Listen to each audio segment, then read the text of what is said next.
Avez-vous déjà réfléchi aux raisons pour lesquelles les combattants musulmans dominent ce sport? Pourquoi un homme comme Khabib entre-t-il dans l'octogone et fait-il passer les géants pour des apprentis?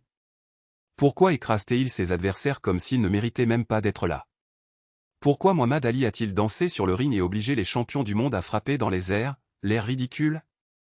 Pourquoi Mike Tyson, avant même de lancer le premier coup de poing, a-t-il fait abandonner ses adversaires rien qu'en le regardant? La réponse ne réside pas dans ce que tout le monde répète. Bien sûr, la génétique, la formation, les coachs et le talent comptent. Mais soyons honnêtes, chaque combattant d'élite s'entraîne dur. Chaque champion a une préparation physique, une nutrition et une équipe derrière lui. Cela n'explique pas la différence. Ce n'est pas ce qui rend Khabib intouchable. Qu'est-ce qui a rendu Ali imbattable? Qu'est-ce qui a transformé Tyson en cauchemar? Qu'est-ce qui fait trembler Conor McGregor face à un adversaire comme Islam Makhachev?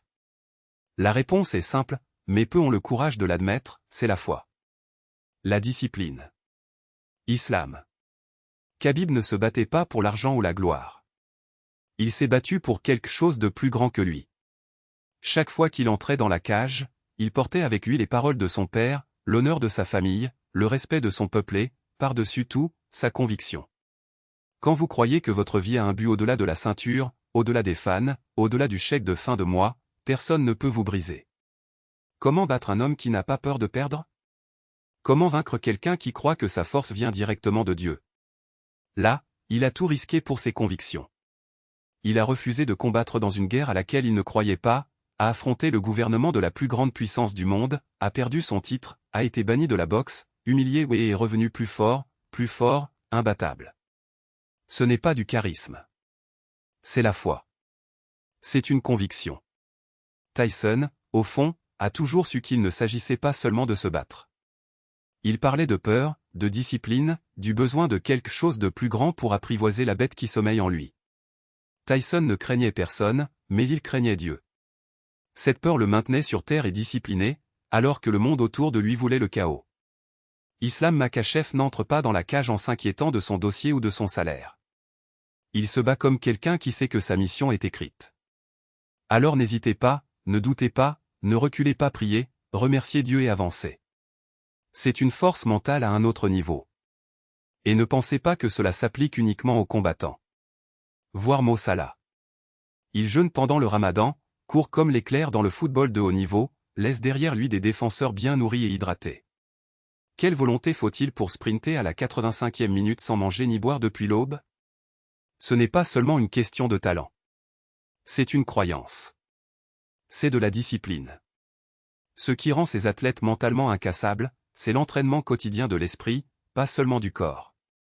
Ils vivent avec des règles, la maîtrise de soi, la foi.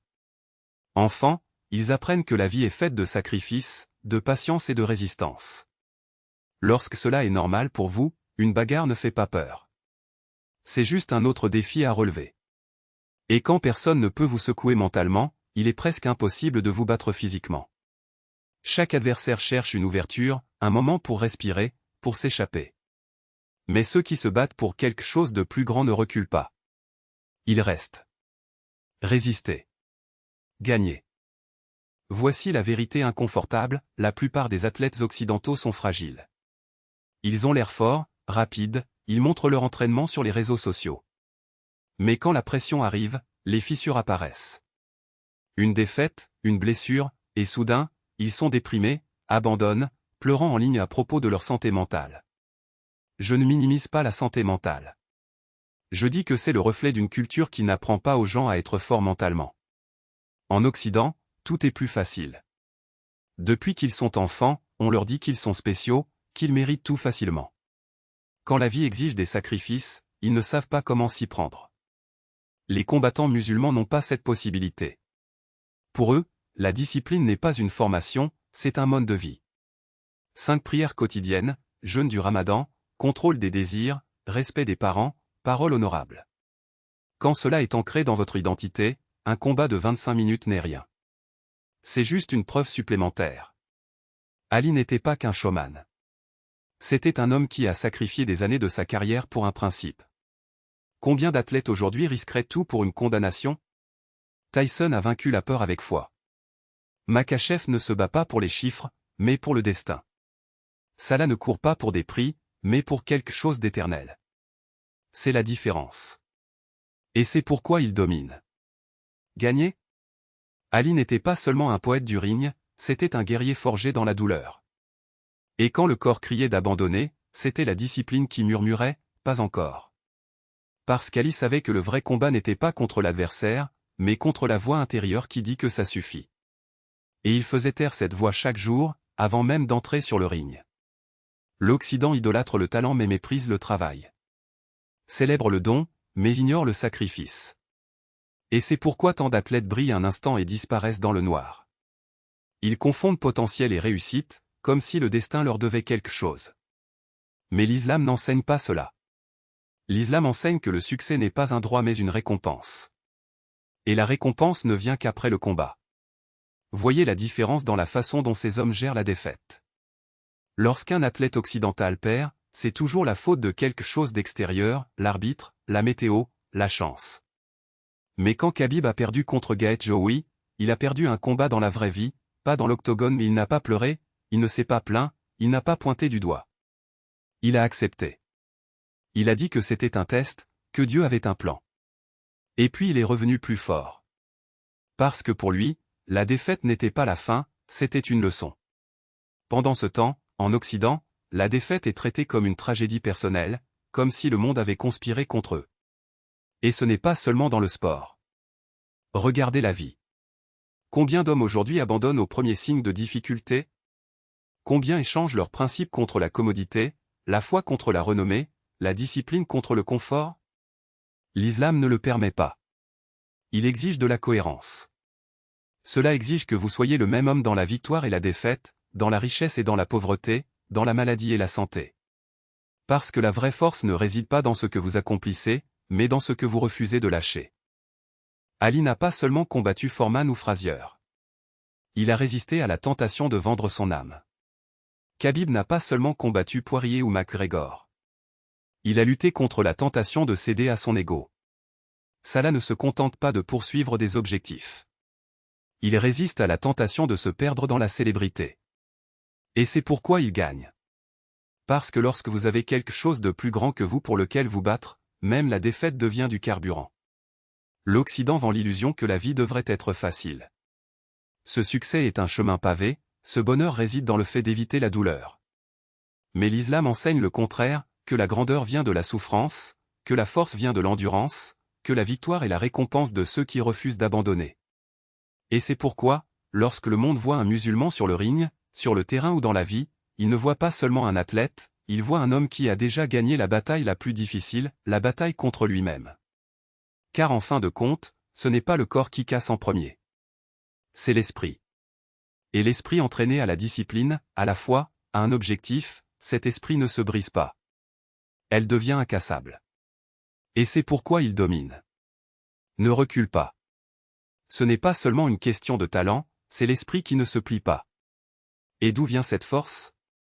D'une vie de renoncement, de foi inébranlable, de certitude que chaque épreuve en vaut la peine.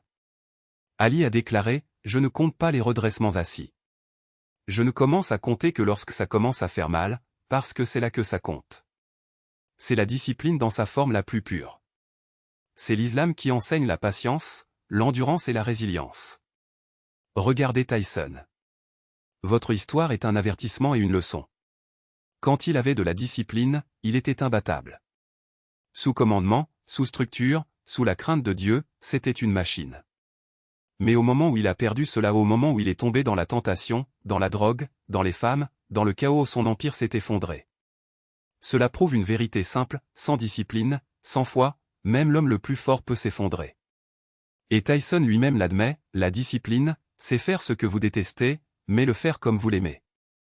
Cette phrase aurait pu être tirée directement des enseignements islamiques, car l'islam consiste à faire ce qui est juste et non ce qui est facile. Kamza en est la version moderne. Il ne le cache pas. Il remercie Dieu dans chaque interview et crie Alhamdoulilah après avoir détruit ses adversaires. Et cela se voit dans ses yeux, il ne se bat pas pour une ceinture. Il se bat avec conviction. Alors n'hésitez pas. C'est pourquoi il traverse la cage et domine ses adversaires sans pitié. Ne perdez pas de temps. Ne réfléchissez pas trop. Croyez que le destin est déjà écrit. Et cette croyance vous rend intrépide. Voici ce que la plupart ne comprennent pas, l'islam n'est pas seulement une religion pour ces hommes. C'est un système. Un terrain d'entraînement quotidien pour l'âme. Lorsque vous vivez dans ce système, lorsque vous façonnez votre esprit pour obéir, endurer, se sacrifier, lorsque le combat arrive, vous êtes déjà prêt. L'Occident considère la discipline comme un choix, j'irai à la salle de sport si j'en ai envie. Je mangerai bien si j'en ai envie. L'islam ne donne pas cette option. Cela demande de la discipline. Et c'est pourquoi les combattants et athlètes musulmans entrent dans l'arène au front. Ils ne s'entraînent pas pour le combat, ils s'entraînent toute leur vie. Maintenant, permettez-moi d'être clair, cela ne signifie pas que chaque combattant musulman gagne automatiquement. Le talent, la formation et la technique comptent toujours. Mais cela signifie ceci, lorsque deux combattants sont physiquement égaux, celui qui a le plus de force mentale gagne. Et la force mentale est exactement ce que l'islam construit. Ainsi, lorsque vous regardez les noms au Khabib, Ali, Salah, Khamza, vous voyez une domination. Voyez des hommes qui ne plient pas sous la pression. Et c'est ce que l'Occident ne comprend pas. Il pense que la force mentale vient du fait de crier des affirmations dans le miroir ou de faire appel à un psychologue du sport pour visualiser le succès. Ce n'est pas une vraie force. La vraie force se construit dans la vie quotidienne, dans le sacrifice, dans l'obéissance, dans la foi. La vraie force vient du fait de vivre chaque jour avec discipline, sans appuyer sur un interrupteur lorsque la nuit du combat arrive. C'est pourquoi les combattants et athlètes musulmans sont mentalement plus forts. Leur vie est une préparation. Chaque prière est un entraînement. Chaque jeûne est une résistance. Chaque acte d'obéissance est une concentration. Et quand on ajoute à cela le talent et le travail acharné, on obtient des combattants qui dominent, des athlètes qui repoussent les limites et des hommes qui inspirent. Alors, quand on me demande pourquoi les combattants et athlètes musulmans semblent invincibles, la réponse est simple, ils ont fait face à des épreuves plus difficiles que n'importe quel adversaire. La faim, la fatigue, la tentation, le renoncement, ils ont tout maîtrisé. Le combat n'est qu'une autre épreuve, et ils sont nés pour le gagner. La vérité est que les ceintures, les trophées et l'argent disparaissent. Mais ce qui distingue ces hommes, c'est qu'ils se battent pour quelque chose de plus grand. Ali a choisi la foi plutôt que la gloire. Khabib a pris sa retraite invaincu, préférant la famille et Dieu aux millions. Salah marque un but et tombe à genoux en signe de gratitude. Tyson admet qu'il était perdu jusqu'à ce que la foi lui redonne l'équilibre. Khamza crie, Alhamdoulilah, avec du sang encore sur ses gants. C'est ce qui les distingue. Discipline. Croyance. But. L'Occident respecte cela, même s'il ne l'admet pas. Parce qu'au fond, tout le monde le sait, les hommes déterminés, les hommes croyants, les hommes disciplinés, ce sont ceux-là qui dominent sur le ring, sur le terrain et dans la vie. Et aucune force au monde ne peut les arrêter.